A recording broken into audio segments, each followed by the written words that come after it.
はい、健康生活チャンネル理学療法士兼ファスティングマイスターの海老原貴弘です。今回はですね、乳がんのリスクを74%上げる飲み物と下げる食べ物についてお伝えしたいと思います。で、あなたは乳がんになりたくないとは思いませんか？最近ではですね、男性もかかることがある乳がんなんですが、乳がんになってしまうと乳房を切除してしまった場合の精神的なダメージがとても強いでしょうから、特に女性はやっぱりなりたくないがんの一つだと思います。そんな方の希望となるのが今回ご紹介する研究報告で、なんと乳がんのリスクを上げてしまう飲み物と、そして下げてくれる食べ物が判明したんですね。ですからリスクが上がってしまう飲み物を控えて、リスクを下げてくれる食べ物を積極的に摂ることによって効率的に乳がんのリスクを低下させることができるんです。ですのでぜひですね、今日からこの、飲み物と食べ物を気をつけていただいて乳がんを予防していただきたいんですね。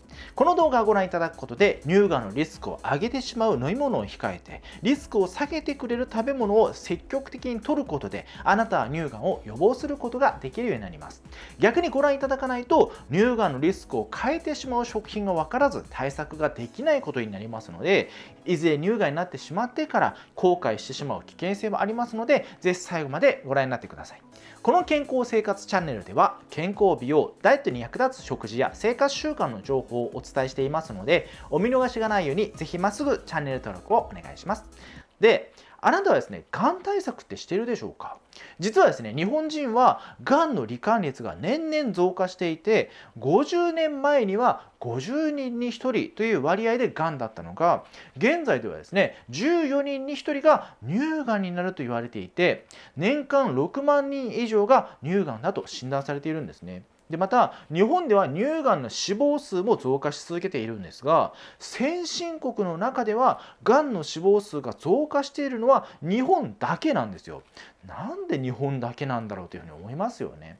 そこにはね、やっぱりこの食生活も大きく関わっているんですよ。で、これはですね、2018年に全国がん登録罹患データから発表された年齢別の乳がん罹患率、つまり年齢によって乳がんが発症してしまった方の比率を表したグラフなんですが、乳がんを発症するのは閉経が近づいてくる45歳以降に急激に増える傾向があって、乳がんになってしまう人数差で見ると30から34歳に比べて45歳から50歳の方では7倍近くも増加する傾向があるんですね。で、40歳を超えたあたりからは発症率が急激に上がってしまうんですよ。ですのでリスクが高くなり始める30代のうちから対策はもう必ずこれは始めていただきたいところなんですね。で、乳がんで1年間に亡くなれる数は約1万3000人で、これはですね、乳がんを発症した方の約30% に相当します。ですから乳房を切除するしかなくなってね、その悲しい思いをするケースがあるだけではなくて、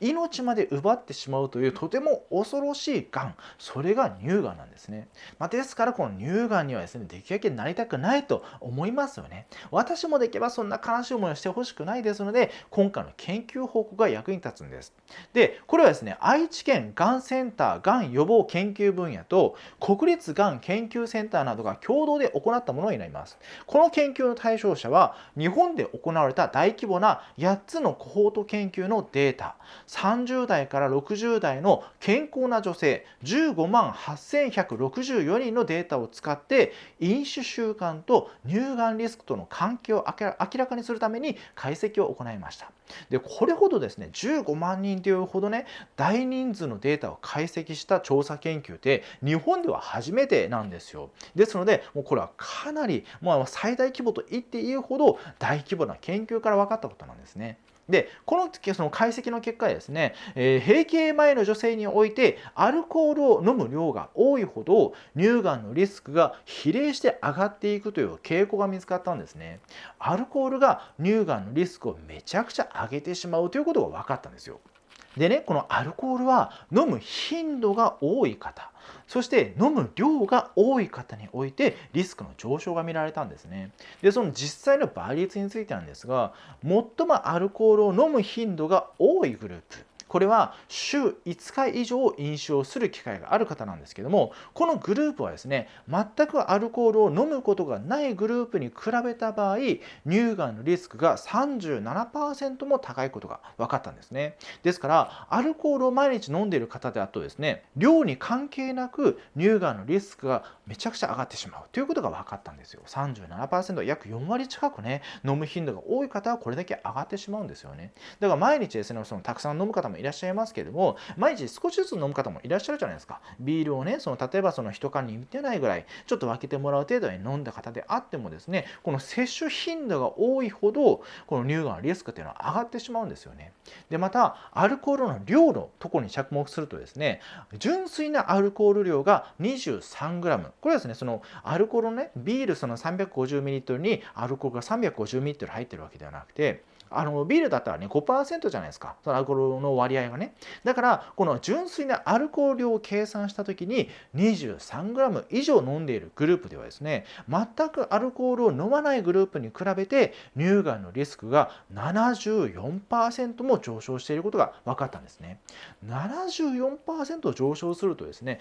もうこれはかなり危険性が高くなりますよね。でこの純粋なアルコール量というのがね、どれくらいのお酒で摂取されるかなんですけども、純アルコール 20g の場合ですね、これを摂取するお酒の量がビールだと 500ml、 ワインだと 180ml、 缶チューハイで 500ml、 日本酒で1合程度なんですよ。ですから純アルコール 23g ということは、ビールでは 575ml、 ワインでは 207ml、 缶チューハイでは 575ml、 日本酒では 1.2 合程度ということになりますよね。ですから毎日ですね、ビールやチューハイのロング缶を1本とプラスでもう少し何か飲む方であれば、もうこれはもう余裕で超えることになっていきます。でまたワインを飲む方であれば、ワイングラスで2杯にちょっと足りないぐらいですよね。ワインはね、1本あたりが700とか750ぐらいですので、1本ワイン1本瓶1本分がね、なので、それの半分に満たない量を飲む方であれば、これはもう飲み過ぎになっちゃうんですよね。だからもしね、そのワインをね、コップに換算するとコップ1杯ぐらいの量を飲むと、これぐらい飲んでしまうと乳がんのリスクは 74%、 非常に高い状態だと言えるんですね。ですから乳がんになりたくない女性はできるだけアルコールを摂る頻度であるとか量を減らす必要があるんです。もちろんですね、量を摂っていてしかも毎日飲んでいる方はめちゃくちゃこれはもうリスクが高いですので、もう 74% 余裕で超えてきますからね。 34% と 74% 達したような状態ですから、どっちもね多いっていうのはもちろん控えた方がいいですし、頻度が多いとか量が多いとか、これもやっぱり減らす必要があるんですね。でもしですね、毎日アルコールを飲む方であれば、例えばですね、2日に1回とか3日に1回は休肝日を作るであるとか、もっと頑張れるのであればお酒はね、週末だけの楽しみにすると。そうするとですね、週2回の飲酒頻度になりますので、単純なリスクで言うと7分の2、およそ 28% 近くまで減らすことができるんですね。でまた飲酒量もですね、毎日ビールを2本飲んでいる方であれば1本にするとですね、リスクは半分になりますよね。でまたワインをね、その1本の半分飲む方であれば4分の1ずつにするとか、このように頻度であるとか量を減らすことによって乳がんのリスクを大きく減らすことができます。でなんでですね、この飲酒が乳がんのリスクを高めてしまうかなんですけども、これはですね、今までの研究から過剰なアルコールの摂取が女性ホルモンであるエストロゲンの濃度を急上昇させてしまう作用があることが分かっているんですね。ですがこの過剰なエストロゲンは乳がんの発症に影響するんですよ。でまたアルコールの摂取はアセトアルデヒドであるとか活性酸素や過酸化脂質といった細胞をですね攻撃して傷つけてしまう物質を作り出してしまうんですが、これらもですね、その発がん性があって乳がんのリスクを高めてしまうんですよ。ですからアルコールがですね、いろんな悪い物質を作り出すことによってその乳がんのリスクを高めてしまうというその理論がね分かっているんですね。で乳がんのリスクはですね、40歳以降で急激に高まっているんですが、若い頃の飲酒もですね、乳がん発症リスクにね影響を与えてしまいますので、若い頃は毎日たくさん飲んでもいいというわけではないんですよね。20代だから、私まだ乳がん関係ないから40歳以降は飲まないようにするから20歳の時にはたくさん飲みます。それはダメなんですよ。それはもう将来の乳がんリスクをめちゃくちゃ高めてしまうことになりますので、早いうちからアルコールの摂取量を減らす必要があるんですね。だからといって40歳以降ね、そのアルコールの摂取量を減らしても意味ないのかというとそうではなくて、やっぱり飲み続けたらね、飲み続けただけ乳がんリスクがどんどん上がってしまいますから、やっぱりね、そのいつの年齢だとしてもね、アルコールの摂取量は抑えた方がいいんですね。ということでね、アルコールを取ることで74%も乳がんリスクを上げてしまうということが分かりましたね。では次にですね、反対に乳がんのリスクを下げてくれる食べ物をご紹介したいと思います。で、これはですね、国立がん研究センターがこれまでの研究から食べ物とがん発症率との関係性を調べたもので、がんのリスク、予防要因、評価一覧というものでこれを発表したんですよね。これはそのアルコールじゃない、がんのリスクを高めてしまいますよとか、これは下げますよというのが、ほぼ確実で言えるとかね、これはちょっとね、その妥当性がないから、どうかな、ちゃんとそこはっきり言えないなっていうものまでね、表にして出してくれてるんですよ。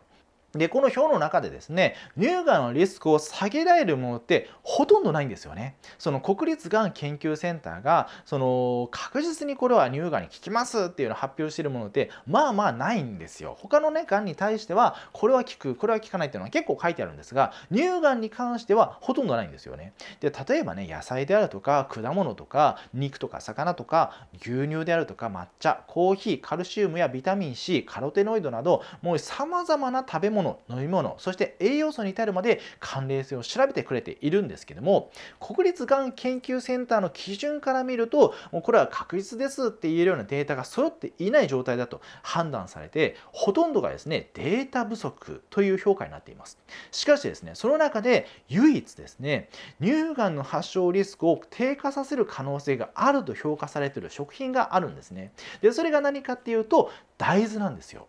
で、大豆はですね、昔から日本人がよく食べてきた馴染みのある食品で、それだけ加工される種類も多いものなんですね。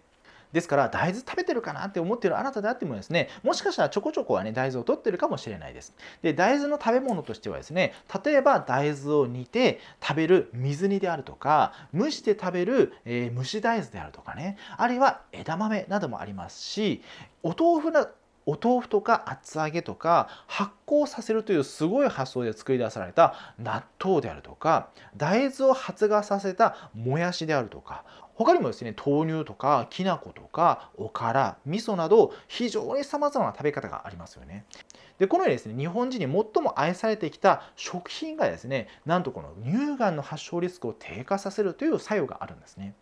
で、その何が効くかなんですが、大豆にはですね、女性ホルモンと似た作用をするイソフラボンというポリフェノールの一種があるんですよね。で、このイソフラボンが先ほど研究結果の中で話したエストロゲンの代わりに作用することで、エストロゲンによる乳がんリスクを抑えて、乳がんの発生であるとか進行を遅らせると言われているんです。ですから、女性はですね、この大豆製品を積極的に摂っていただくことで、このエストロゲンの代わりになるイソフラボンをね、たくさん取ることでね、女性ホルモンの働きを、より活性化することができますし、乳がんの発症を抑えてくれると。だから健康的にもね、すごくいい働きをするし、このイソフラボンというのはね、その美容的にも非常に重要なものですから、やっぱり女性はこの大豆製品を取ってもらうことで、健康的にも美容的にも、そしてダイエット的にもいいんですね。で、もしですね、この大豆を取るのであれば、もうよりね、その加工されているものよりも、あまり加工されすぎていないものの方が栄養素が多く残っていますので、例えばですね、豆乳もね、いいんですが、その健康的にはものすごくいいんですけども、豆乳にすると、その食物繊維がね、やっぱり失われてしまいますので、こういったものよりも、その元々のものの方がいいんですよ。ですから、豆乳とかお豆腐とかね、そういったものよりも、納豆であるとか蒸し大豆の方を取っていただいた方がより効果的に栄養素を取れますので、こちらの方が私はお勧めしたいですね。で、特にですね、納豆は発酵食品ですから乳酸菌も取ることができて腸内環境にもとてもいい影響があります。で、腸内環境の改善もですね、乳がんのリスクを低下させる効果があるということが分かっていますので、納豆はですね、ダブルの効果で乳がんのリスクを低下させてくれるんですね。で、また納豆はですね、他の研究からですね、薄毛の原因をね、対策してくれると、薄毛も改善してくれるという研究報告もありますので、髪でお悩みの方もね、ぜひこの納豆は取ってほしいんですね。ということでね、乳がんになりたくない女性はアルコールを控えて、そして大豆製品を積極的に取っていただくと、このような食生活をしていただくと、アルコールを控えるだけで74%のリスクの上昇免れますから。そしてアルコールと大豆製品のどちらも気をつけていただくと、おそらくですね、半分近くはね、100% 以上はリスクを低下させることができるんじゃないかなというふうに思います。ぜひ今日からですね、このような食生活を始めてみたいと思わないでしょうか。でですね、私の以前の動画でも、この研究の結果からですね、乳がんの発症リスクを低下させる食べ物や栄養素をお伝えしていますので、ぜひ次はね、こちらの動画もご覧になってください。で、またですね、大豆のね、そのすごい力についてもね、別の動画で詳しくお伝えしていますので、ぜひそちらもね、また次の動画としてご覧になってください。で、乳がんはですね、かなり高い確率で発症して、多くの女性を悲しませている非常に恐ろしい病気なんですよ。ぜひあなたはですね、この病気を避けることができるように、今から食事を変えることがとても重要ですから、できる範囲から変えていきましょう。私の整体院やサポート付きのファスティング、そして今回の内容のブログに興味を持っていただいたら、下の説明欄のリンクからご覧になってください。で、また、今回の内容がためになったなと思っていただけたら、チャンネル登録をするかはお任せしますが、ぜひもう一本ですね、動画をご覧になっていただいて、健康で痩せて綺麗な体を作っていただけると私も嬉しいです。では次回の動画でお会いしましょう。バイバイ。